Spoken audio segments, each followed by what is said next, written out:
On this edition of Alberta Dugout Stories, the podcast, Sherwood Park is thrust into the spotlight with a major fundraising ball game, and the community's own Tanner Kerwer joins us.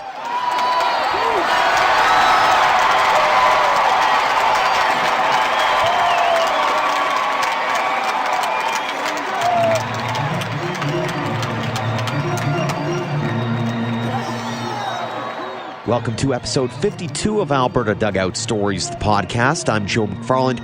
Talk about extra innings. 56 baseball players in our province have descended upon Sherwood Park over the next few days as they take part in the world's longest baseball game. They're raising money for the Cure Cancer Foundation in support of a new drug and therapeutic treatment at the University of Alberta. The hope is to raise $250,000 and also set a new Guinness World Record. Our first guest on the podcast this week is founder and organizer Brent Sieg. Brent, thanks so much for joining us on the podcast. Thank you very much for having me. I appreciate it. Take us back to the very beginning when you guys decided, hey, you know what we can do? We can play a few extra innings, and by a few, I mean a whole lot of them.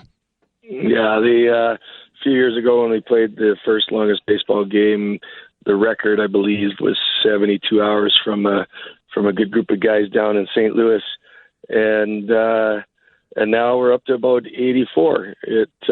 They've broken that record, and they just did it again. Now we got to break their record. So it's a shout out. I've talked to them already, and I'm going to let them know to make sure to listen to this podcast. But shout out to them for the good work, because it's really cool. We're basically both doing it for the same reason, trying to cure cancer. And that's really at the heart of all of this. It really is a heartfelt 85 hours that you're hoping to accomplish here. Talk about the inspiration behind trying to go for something like this, because there's always a catalyst for fundraisers like this. Yeah, all of this mess, as I call it now, was started with the longest hockey game. We've played 6 of those now, and this will be our second baseball game, all for the same purpose. My dad passed away of cancer, and my first wife passed away of cancer, numerous aunts and uncles, and I made a promise to my dad when he was in the hospital that I would try to do my best to keep kids out of the place that he was going to, and this is how we're doing it. It's grown animals that I never believed it would. There's guys talking about we want to do the longest football game next, but we're at over $5 million and counting now, and we're hoping to raise about $500,000 on this next venture. Unreal numbers. On that side of it, the planning must be something that is, we talked before we hit the record button here.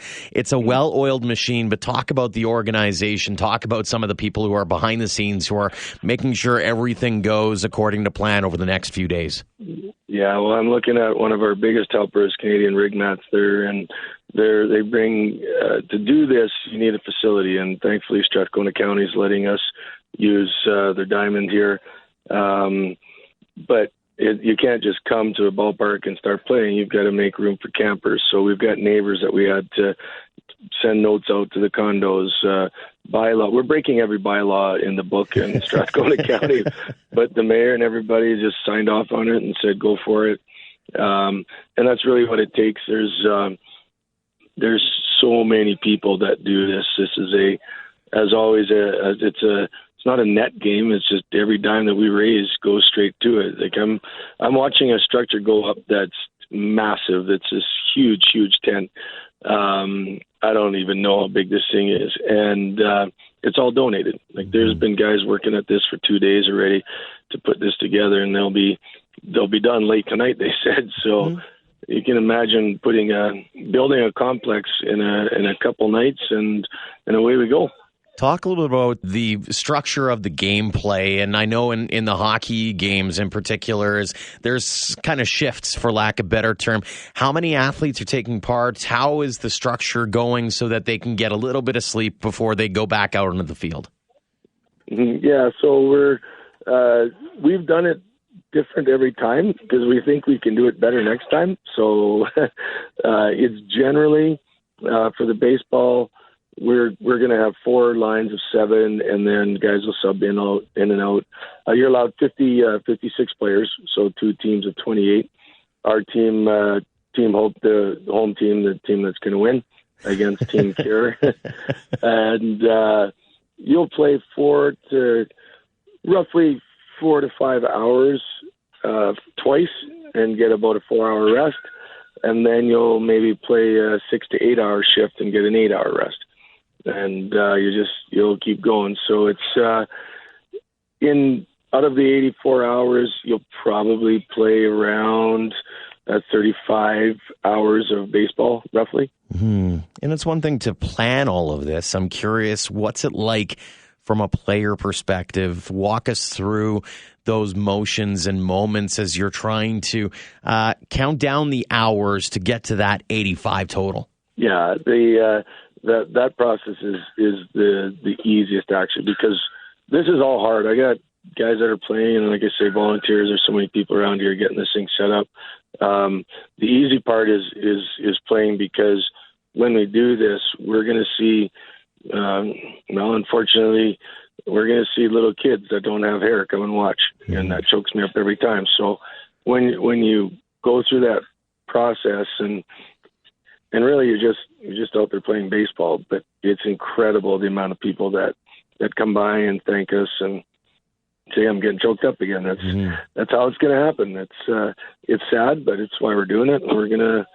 We're gonna find a way at some point to cure this thing. The money that we're raising this for is something that's never been done in the world.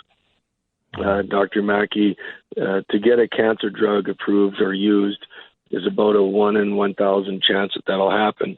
And this gentleman has a 1 in 3 chance of a cure of cancer. And then we're not talking a treatment, because every cancer drug and thing that we do right now is a treatment. It's not actually a cure. And they're on to something right now that within 9 months, it's very possible be used on little kids with leukemia. So that's our goal. So we got to get them $500,000 so you can get there. And that's one of the things, too. You mentioned kind of two aspects of this. Is the one side of it, which is the emotional aspect, and then you have the other side of it, which is the brain aspect of it. And how tough is that when you do actually see the people that you are directly affecting, whether it be those who are battling cancer or those who are actually fighting to find that cure, are there actually in person giving you that reason to continue playing on? Yeah, it's amazing. The worst part about this team is, in order to play, you have to personally have cancer. You have to have someone that died very close to you of cancer, or hopefully someone that's survived cancer that's close to you. This isn't a group of guys that just say, hey, I like playing ball. No, you have to be completely vested in the future of cancer, as it were. So mentally, when you're going through that and you're seeing people, you're thinking of your loved ones. I remember last game, our half inning was 1 hour and 45 minutes. That's probably another world record. But, and we were standing out there. We couldn't get it out. 1 hour and 45 minutes in the snow in September. That was awful. And, to a point where it was just a joke, and we wanted 4 outs. We weren't leaving. But that was the best part, because people were cheering us on in the stands to get a note, and you think we could, right? But watching people come and support you and give you well wishes. These aren't when the fans come, because there'll be lots. I don't know anybody, but people will just come out to me and say, thanks, Brett, we appreciate it. So there's no better feeling in the world than that.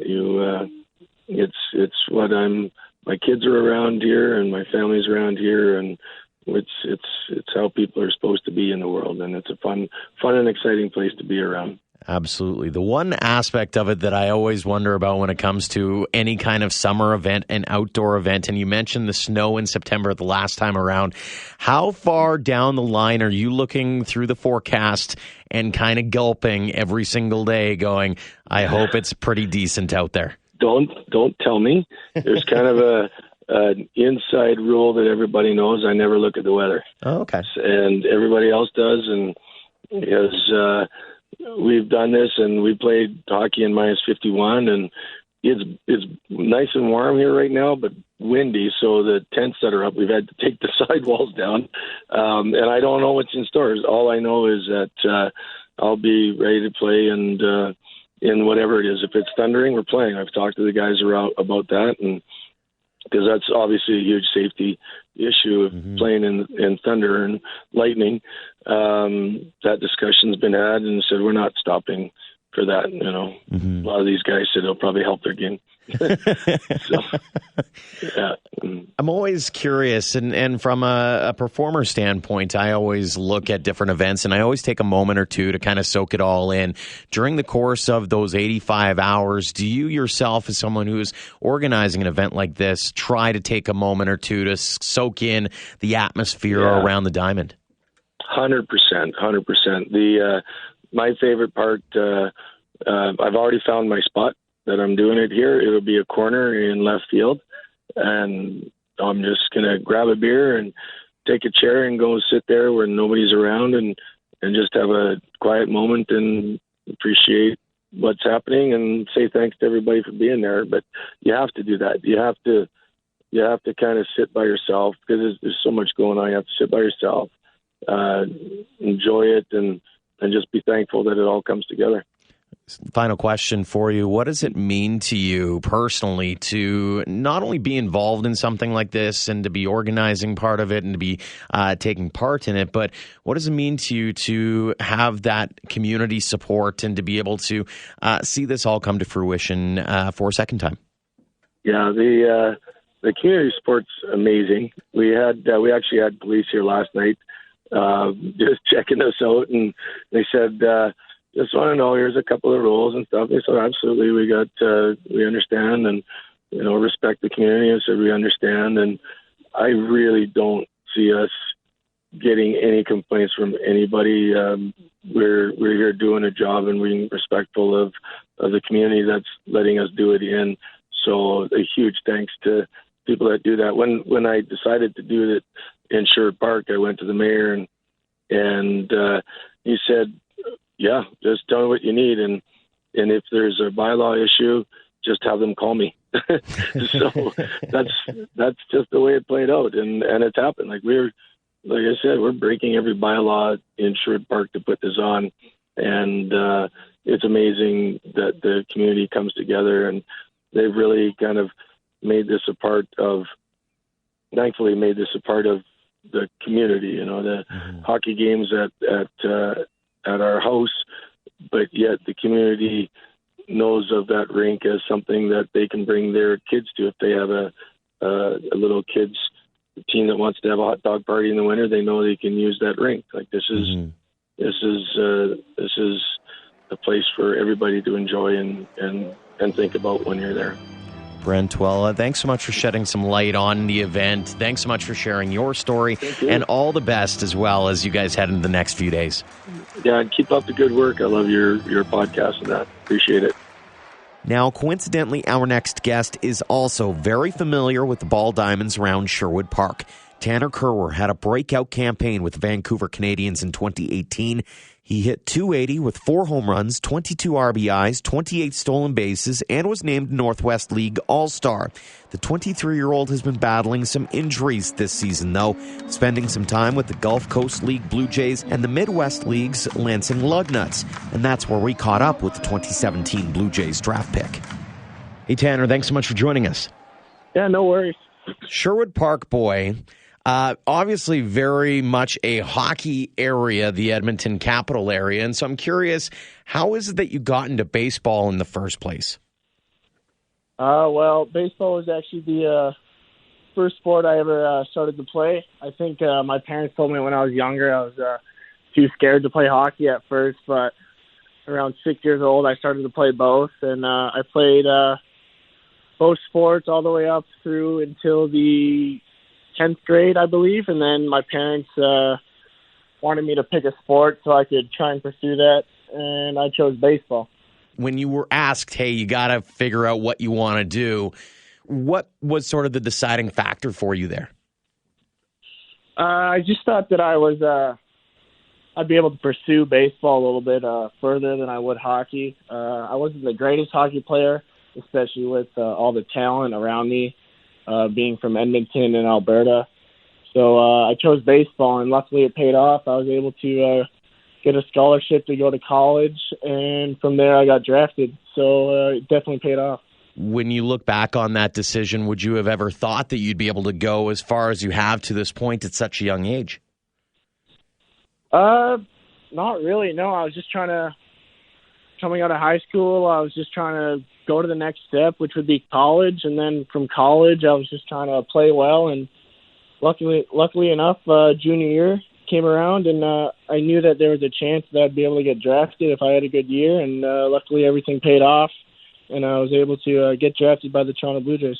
Was there a moment during your progression where you went, hey, maybe I've got a shot at this, where I could get drafted down the line? I mean, your T12 performance is well documented, and you've had a few other major events, but in your mind, was there one that really turned the corner for you? I would say my freshman year of college. I didn't know what to expect going into Division I baseball, and luckily I was able to get a starting role that year, and I performed pretty well. And from there on, my coach told me that if I keep putting up numbers like that, there's a good chance that I'll be able to get drafted. Walk us through that day in 2017 when you were selected by the Blue Jays. Well, I woke up and I was really nervous because I knew there was a chance that I'd be able to get drafted on that third day. My agent called me and said probably around the 20th to 25th round, start watching, because that's when they expected for me to get drafted. So around 18, 19, I got a little bit nervous, and me and my girlfriend's brother, I was so nervous I had to go to the driving range and start hitting some golf balls on there to take my mind off of things. But on the way to the driving range, I actually got the call to check the draft, and it was the Toronto Blue Jays. Did I read a story that for a split second or two, you almost thought you were going to the Blue Jays' arch rival, the Yankees? Yes. Actually, on the way to the driving range, when I got the call from my agent, he said the Yankees are about to choose you in the 21st round. So start watching the draft. And so I got on and I was watching it, and then my agent called me like 5 minutes later saying, check the draft right now. The Toronto Blue Jays just took you. So, yeah, it was definitely crazy thinking you're going to go to the Yankees, which would have been completely fine with me. Like, the Yankees are a great organization, but to get drafted by your favorite team growing up is definitely special. Who did you look up to when you were watching the Jays make waves in the late 90s, early 2000s there? I just remember my favorite players, the guys that I always loved to watch were Vernon Wells, their center fielder, Carlos Delgado. I also liked Frank Thomas, and definitely Roy Halladay too. Walk us through the last couple of years. I know we'll get to the injury thing in a second, but it's had to have been a bit of a roller coaster making your way up. And I mean, you were an all-star last year. I mean, there's been a lot of highlights and maybe some real cool things that you've been able to accomplish so far. Yeah, definitely. My first year coming into pro ball, didn't know what to expect. It was tough at first making that jump. I started that first pro season pretty slow, and around the last 2 weeks, around the last month, I started to play pretty well. And then, unfortunately, I actually got, right when I was in that hot spell, I got hit in the face by a fastball, which put me out for the rest of the year. So that was definitely unfortunate. And then I had to spend the rest of the year in Florida. And then the next year, I wanted to make a name for myself in the organization, coming back off the injury and not having the best year. So I went to Vancouver, played for the Canadians, and luckily there I was able to play really well and hopefully put my name on their map. Talk about the patience that you've assumingly, that you've had to go through over the course of the last couple of years? Because I'm sure once you get drafted, you have that idea of, hey, I want to make it to the show soon. But at the same time, you got to pay your dues, and B, you've got to kind of make your way through the system. So talk about the patience that you kind of needed to endure what you've gone through. Yeah, it's definitely a process. You need a lot of patience, especially when you're going through hard times playing. You're not playing well, or you get hurt. Like I went to Florida this year, and I was there for a month, basically doing nothing, and it's just frustrating. But you got to remember what you're doing it for, and you got to keep working hard and get back off the injury and come back and start playing well again, so you don't lose any progress in your progression. Have you learned anything about yourself as you've gone through some of the injuries and some of the ups and downs over the last couple of years? Yeah, I would say so. I learned that you gotta be really determined and be able to go out every day, even if you're just going into rehab. You gotta be able to go into each day trying to get better, even if you're not on the field. If you're in the weight room, if you're in the training room, you got to do the exercises that will be able to get you back on the field. So, yeah, that's what I would say. Who have you leaned on? Who have you gone to for advice over the last couple of years to continue your progression?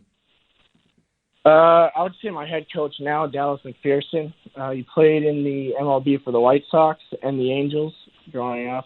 So, he's definitely helped me and all of my other teammates out a lot. He's been through it, so he definitely knows what he's talking about. What do you have in terms of goals in your mind heading into the fall as we're getting later and later in this season, obviously, as you try to maybe, I assume, ramp up into the 2020 campaign? Yeah, this offseason I'm going to work really hard on getting bigger so I can hit balls further. Also try and maintain my speed or even get a little bit faster. So when I get on base for my team, I can get in scoring position by stealing bases. Talk a little bit about your advice for those who are in your home province now, who are looking up to you or the Mike Sorokas of the world and saying, I want to do what they're doing. They just can't get frustrated. Everything's not going to go your way playing this game, but you got to keep working hard and get seen at the right time. You never know who's watching. That's what happened to me. I went to the Canada Summer Games. It was the first time I ever got picked for an Alberta team, so I was pretty happy about that. I went into the Alberta Summer Games. I played pretty well, and that's where I got seen by Coach Rob McCoy of Niagara. And then he saw me a second time at Tournament 12, where I played pretty good again, and that's how I ended up at Niagara. It's amazing to me going and talking to different people is word of mouth is a big aspect of the game, and very much the mindset of the athlete needs to be front and center, almost more so than the pure talent. You need to be able to be a good teammate and all that kind of thing. Talk a little bit about that aspect of it and what you've learned as you've made your way around the baseball world. It's always tough. If you're not playing well, you can get down on yourself and start not caring. But I think it's important that you don't get upset with yourself. You have to be able to keep cheering on your teammates, because coaches don't like seeing guys that just go out there and carry themselves terribly and they don't care about the team at all. So I think that it's important to be a good teammate, even though if you're not playing good.